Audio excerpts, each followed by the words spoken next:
I want this. You want one? Just sit up there? Why? Alligator's gonna get you. Just sit up there.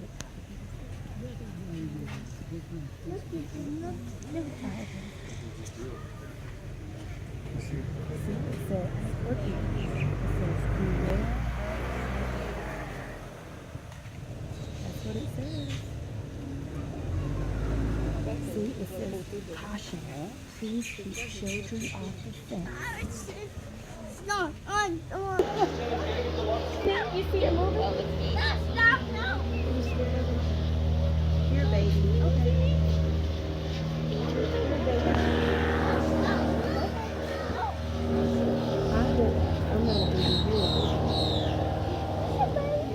You're a baby.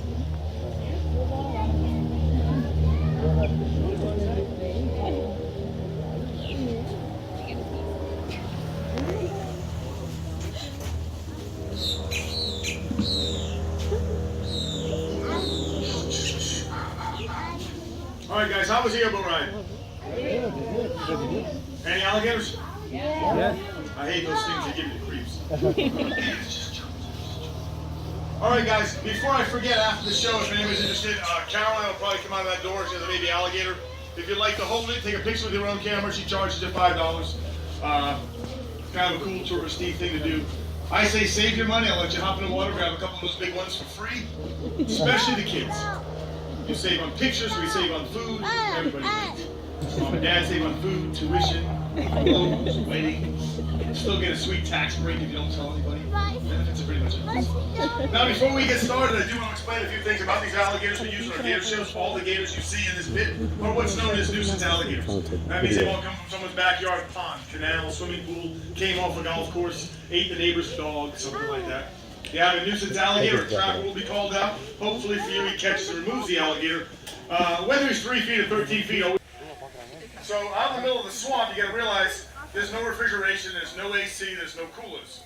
So in the late 1800s, if you went out, killed an alligator, put him in your canoe, and paddled half a day back to camp, more often than not, when you get home, the meat would be spoiled. So they started catching them alive, and they realized not only would a gator this size be good for the journey home, he'd be good for about 6 months with no food. You put him in a small mud hole about the size of this ramp, primitive enclosure around it. For the first time ever, they had a method of keeping large amounts of food on hand for a long period of time. You had a bad week of hunting or fishing, if you didn't have to go hungry anymore, you go and you harvest one of your alligators. Supplies get low, you'll catch a few more. And the barehanded capture techniques they use to catch these wild alligators are the same techniques Caroline and I will use when a gator's up in your back lawn or in a small puddle on the golf course. We've developed our own techniques. You see, if you look at the picture, upper left, I believe, is a picture of Caroline swimming out to about an 8.5-foot alligator with a little plastic pipe and a rope, putting it over his head. Not the safest technique in the world, but it's effective. I would have done that, by the way, but it's dangerous and I don't want to get hurt. So I let Caroline do most of this stuff now. I'm going to get into a blind spot and gently get on the alligator's back. Hopefully, if I'm gentle with him, he'll be gentle with me. Now, if you're a Seminole and you get in this position, all you want to do is tie those jaws shut, get him in your canoe, and get back to camp. If you're by yourself, you need 2 hands tied in a knot, and something has to hold the jaws closed. So the Seminoles came up with a technique we now refer to as bulldogging, holding the jaws closed with your chin in your chest. It will free your hands up and give you time to take out leather rope and tie a knot. If you want to take a picture, wait till both arms go out to the side, or you see the blood pouring down my throat. It's usually why I tell the kids to stay in school. Really, stay in school. You take out your rope, a couple of wraps, you tie a knot, and you'd have yourself a caught and tied alligator. Now, judging by the complete lack of applause, I'm assuming you guys are not really impressed with the alligator right now. No, that's fine. I'll try to pick it up in a minute. That's great. Pity applause. Awesome. No. Yeah, can't help it. Yeah. Nothing better for your self-esteem than pity applause. Yeah, suicide watch for the next 2 weeks. All right, I'll try to pick it up in a minute and I can impress you guys. In the meantime, though, talk a little about the alligator's anatomy. Eyes of an alligator are very well protected. Anything threatens those eyes, they drop to the bottom of the eye sockets out of the way of harm. Bony leathery eyelid comes down to help protect it. Lower eyelid, like you and I have. And this third eyelid called the nictitating membrane. A little transparent lens you'll see moving from front to back. It actually cleans dust and debris away from the eyes, also act as goggles for the alligator underwater. Behind the eyes, alligator's ears, these little flaps right here. Alligator hears about as well as we do on land, also hears very well under the water. Between those ears, behind the eyes, located right about there is the alligator's brain. About the size of a walnut, and I'm being generous. Only one animal in the entire world has a smaller brain to body size ratio, and of course it's the alligator wrestler. Stop. Yeah, I don't really understand that joke, but people laugh when I keep saying it. Now, the bony plates you see in the back are called scutes. These bony osteoderms do two things for an alligator. One, it's armor plating. It protects them from predators and other alligators during the mating and territorial disputes. More importantly, though, it acts as a solar panel. Alligator lays out in the sun with that dark black skin. The sun beats down, heats up that skin and those scutes, which are covered in little blood vessels. That blood will heat up, circulate through his body, increasing the energy and metabolism. You'll notice I said the skin was black and not green. Almost every t-shirt, cartoon, painting, stuffed animal, plastic toy, high school, college mascot, sign. You ever see an alligator almost always green? Yeah, they're not green, they're black. Yeah, I'm sick of it. Alright, now what separates alligator wrestling from alligator capture, of course, dangerous stuff. A couple of foolish things like we'll do right now. Don't do it. No, I got this. First trick is called the Florida Smile. An opening alligator's mouth, showing all 80 teeth. 40 on top, 40 on the bottom. If you look in the back of the throat, it appears he has little to no throat opening. He's got an oversized palatal valve or glottis, allows him to go underwater, capture food without drowning.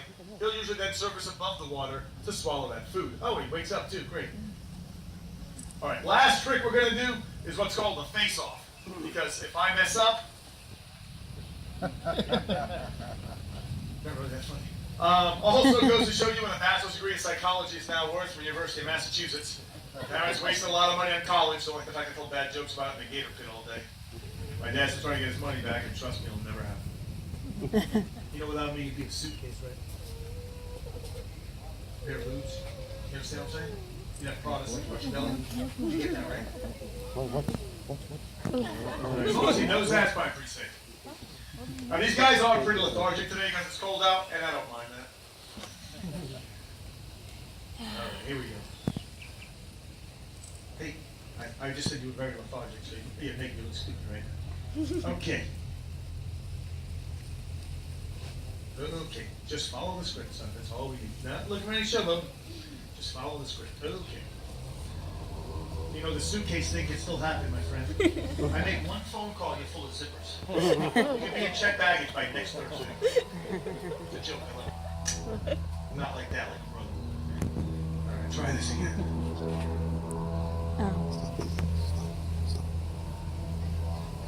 Ooh. Take your pictures quickly. It smells great, by the way. Hey, one golf clap. Thanks. That's right. Whoa.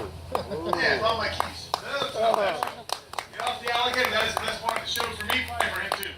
All right, guys. With that, that is the end of the show. Again, anything you put in those baskets does go to help save these alligators. We always do appreciate that. Thanks for coming out, guys, and God bless. Happy Thanksgiving. If you want to hold the baby, I'm assuming Caroline's going to bring it out. If not, I'll go get it.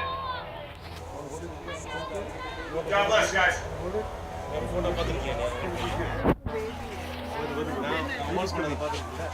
at the baby alligator. Look at the baby alligator.